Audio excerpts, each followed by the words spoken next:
Баршаларыңызға қайырлы күн. Менің каналыма қош келдіңіздер. Бүгін сіздерге сүзбе қосылған рогаликтердің рецептісімен бөлісетін боламын. Менің каналыма тіркелуді ұмытпаңыздар.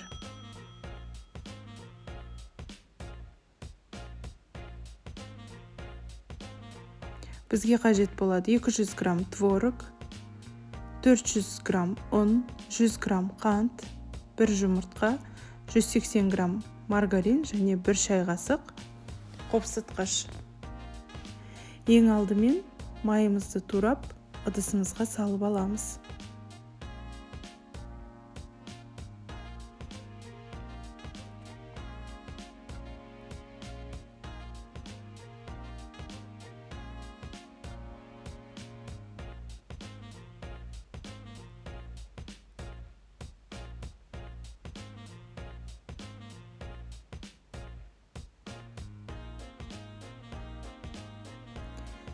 Кейін оған творогымызды қосамыз.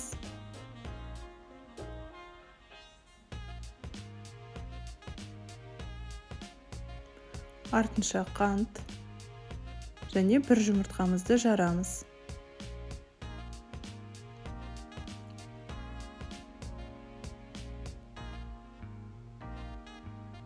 Енді осының барлығын блендермен жақсылап езіп шығатын боламыз. Біркелкі бізде масса шығу қажет.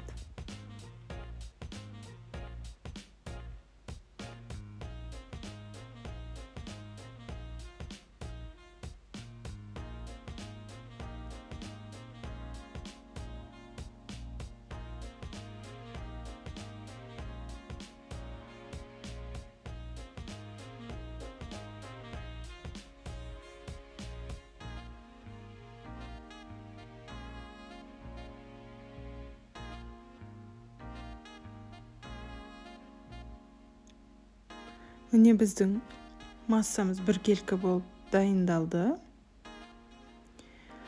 Келесі кезекте қопсытқыш және ұнымызды салып, жақсылап қамыр илейміз.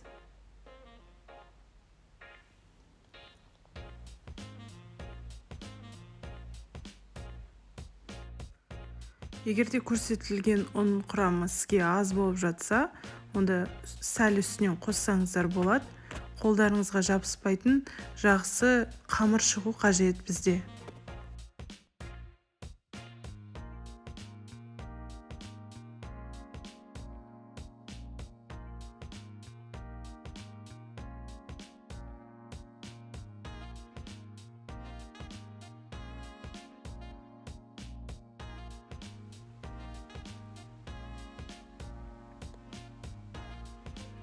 Міне біздің қамырымыз дайын болды. Осы қамырды 4-ке бөліп, міне видеода көрсетілгендей бір-бірден алып, жайып шығатын боламыз.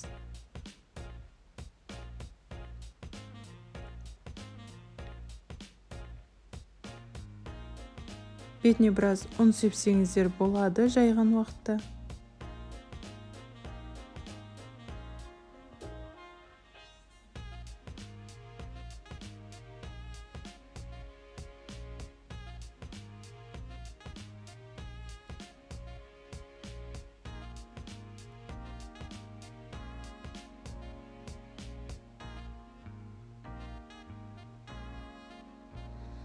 Ендігі кезекте нанымызды кесіп,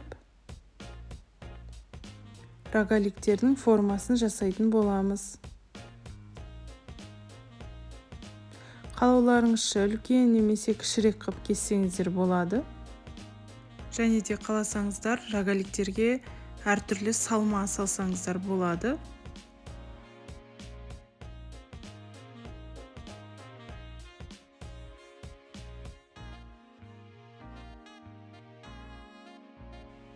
Мінекей енді рогаликтер формасына келтіреміз.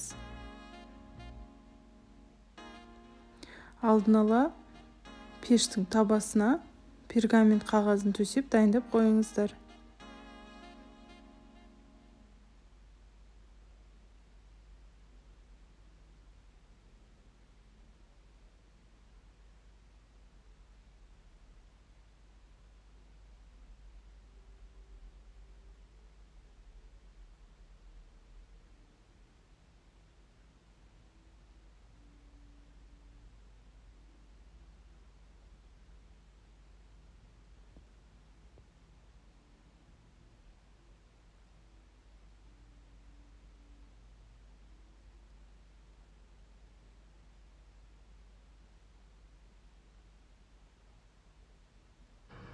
Мінекей біздің рогаликтеріміз пешке салынуға дайын тұр.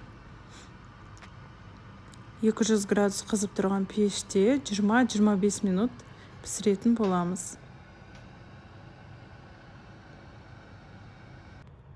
Мінекей біздің өте жұмсақ болып дайындалатын рогаликтеріміз дайын болды. Міндетті түрде жасап көріңіздер.